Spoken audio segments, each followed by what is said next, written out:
Oke Kak Dewi, hari ini ikut acara gitu ya bareng sama sepupu. Mungkin boleh diceritain dulu nggak sih apa ya produknya gitu? Maksudnya produk Acara dari apa? ya acara apa hari ini? Terus gimana gitu mungkin acara hari ini? Iya, hari ini kebetulan aku lagi jadi newsnya Kak Sari Batubara untuk brandnya Testimo. Itu brand hijab, muslim, couture juga.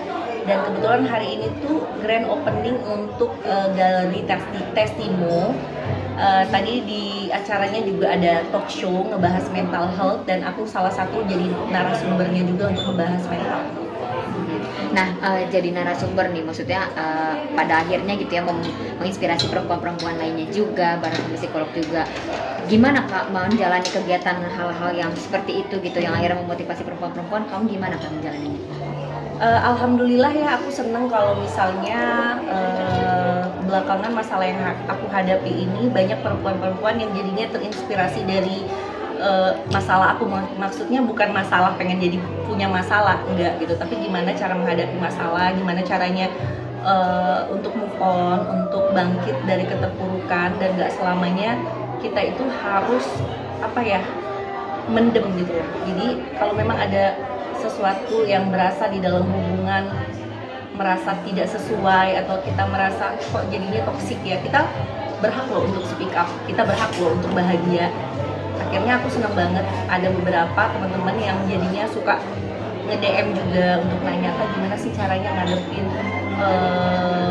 kok bisa kuat ini, gimana caranya, aku tuh punya anak kecil tapi aku bertahan demi anak, yang kayak gitu. Jadi akhirnya banyak yang sharing, aku kasih masukan yang bisa aku kasih ya. Bukan berarti aku mendukung perempuan-perempuan di luar sana untuk kalau misalnya ada hubungan yang toksik please tinggalin, enggak, karena aku nggak tahu masalahnya apa kan. Tapi berkaca dari masalah aku sih berusaha untuk menyelamatkan diri aku di saat aku tahu hubungan aku tidak baik-baik saja.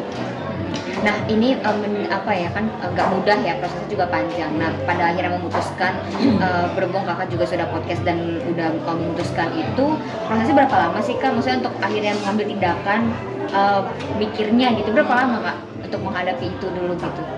Kalau untuk Konfliknya pertama kali kejadian aku yang benar-benar sampai ke cium media itu semenjak aku hamil, kalau nggak salah 7 bulan ya, 7 bulan menuju 7 bulan aku hamil. Terus berjalan tanpa terasa sama lewat.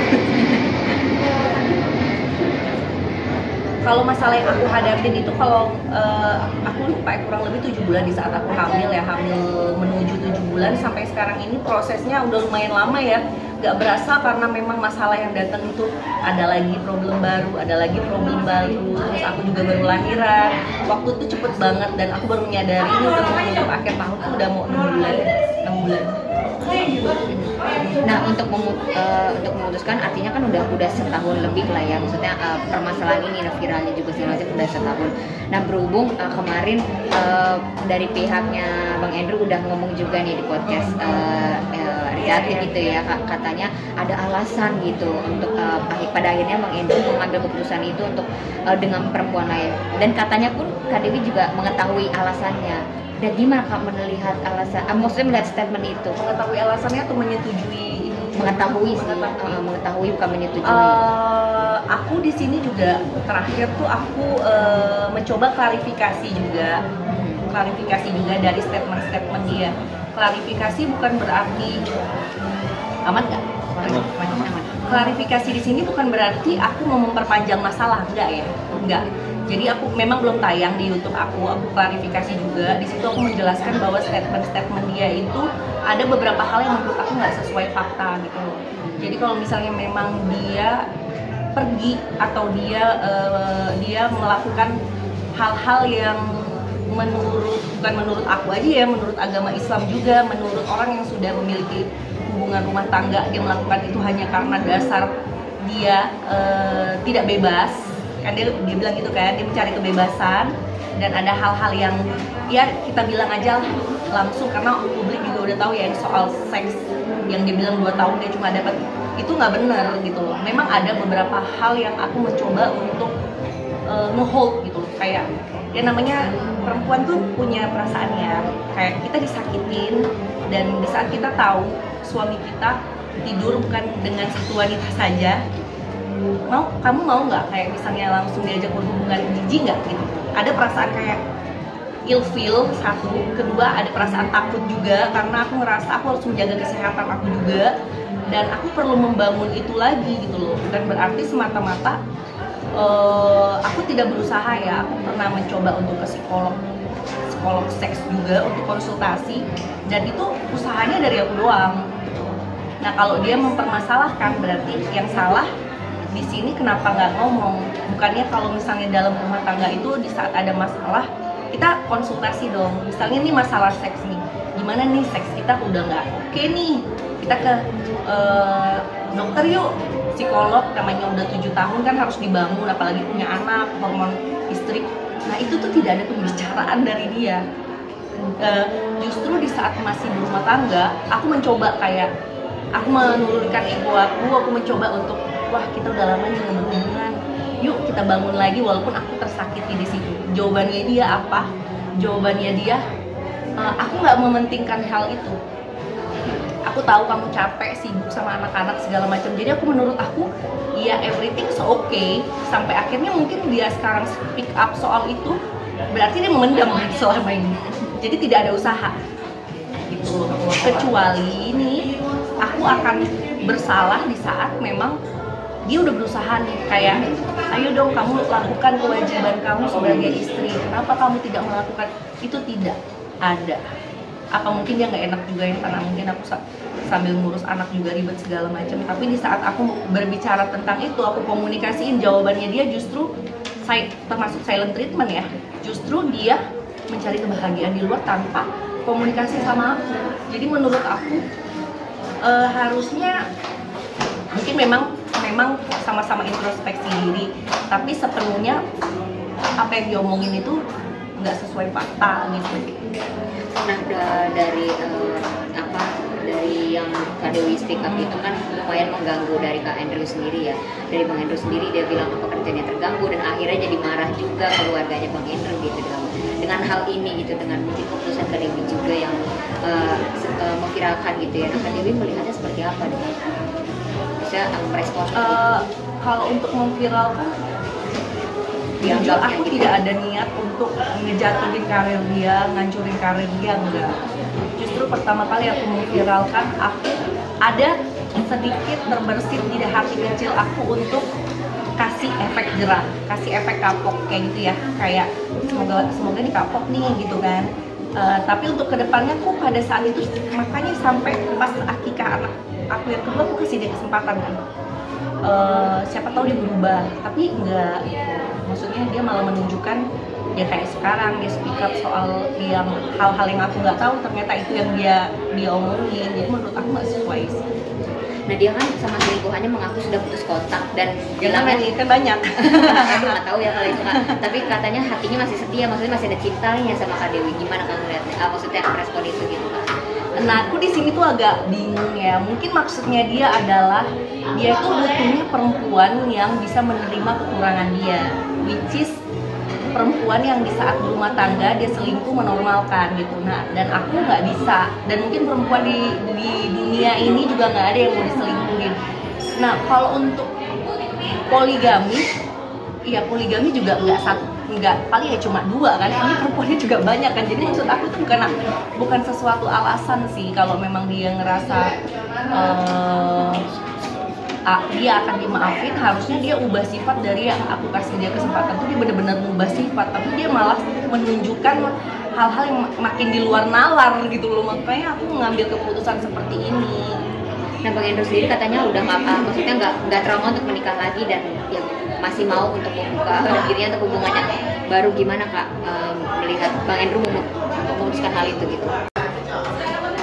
Dikit lagi. Terus iya gimana Kak? Itu emang setahu aku dia juga sekarang juga nggak sendiri, setahu aku, walaupun aku nggak tahu perempuan itu ya random juga kali ya, tapi aku tahu beberapa dapat info juga kalau dia nggak sendirilah sekarang, dia kan nggak bisa sendiri, apalagi dengan alasan-alasan dia yang nggak masuk akal, dia nggak bisa sendiri, dia harus ada orang lain, yang bisa magerin dia ya. Mudah-mudahan aja sekarang orang yang dekat sama dia membawa dia ke arah yang lebih baik.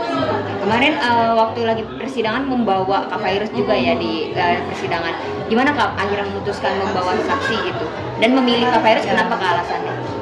Karena Fai itu tahu hubungan aku sama Andrew dari lebih dari 8 tahun ya, waktu pacaran udah tahu hubungan kita. Waktu pas zaman kita pacaran pun Fai itu sempat mendamaikan loh, kita sempat namanya putus nyambung karena Fai melihat sosok Andrew tuh pada saat itu baik, perhatian, bener-bener sayang sama aku. Fai sempat, ayolah udahlah balikan aja, dia baik kok orangnya. Nah, kenapa di saat ini Fai sampai bersedia menjadi saksi aku dan berusaha untuk meyakini hakim bahwasanya ya ini memang yang terbaik, berarti kan memang ada sesuatu yang nggak baik-baik aja gitu loh.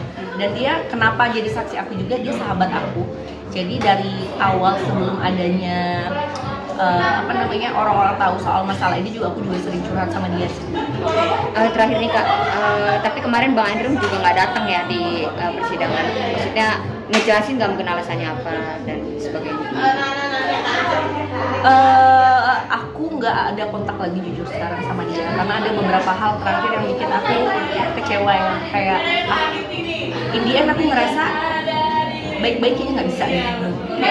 Komunikasi baik, parenting baik itu menurut aku malah membuka jalan untuk dia bisa, ya sorry itu sih, memanipulasi aku lagi gitu. Kayak bisa menjerat aku lagi untuk aku jadi, aku kan orangnya nggak tegaan ya, kayak gampang lulu ibaratnya gitu, gampang untuk melupakan apa yang udah dia lakukan. Jadi aku memutuskan untuk memutus komunikasi, bukan karena aku mau dendam, benci-bencian, mau berantem besar-besaran, enggak. Karena menurut aku itu buat ngejaga hati aku, biar aku nggak luka lagi, biar aku nggak balik ke siklus itu lagi. Jadi menurut aku untuk sekarang aku putus komunikasi. Untuk urusan anak ada orang ketiga kayak babysitter, mungkin kedepannya juga aku pengennya adalah yang mengerti psikolog atau apa soal tanggung jawab dia ke anak agar komunikasinya tetap.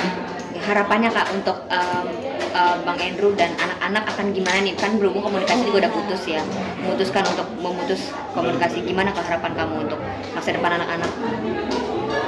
Dengan Bang Andrew. Harapan aku sudah tidak mau lagi untuk mencari-cari kesalahan, karena ini udah sampai titik terang ya, kayak kedepannya ini bakalan ketok palu juga gitu kan. Jadi menurut aku semoga dilancarkan aja semuanya. Andrew juga semoga bisa menemukan circle atau lingkungan yang positif yang bisa membawa dia menjadi orang yang lebih baik lagi, atau seenggaknya ngingetin deh gitu loh, kayak ngingetin dia untuk bro please gitu loh, tanggung jawab sebagai laki-laki gitu, jangan pernah lah ada masalah lu menyalahkan orang lain atau lingkungan, ya itu semuanya kita gitu, kita yang punya kendali untuk kontrol diri kita kan bukan anak umur 5 tahun, benar nggak? Bisa lebih dewasa.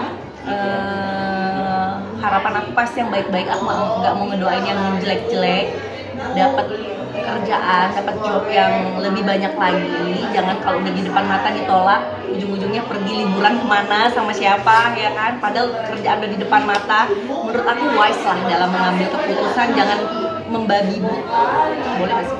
Kayak karena emosional, karena ngerasa lagi terpuruk, mau cerai segala macam, akhirnya ngambil keputusan yang nggak baik, yang justru nanti bakal bikin image kamu jadi lebih nggak baik lagi gitu. Ya wise aja. Oke.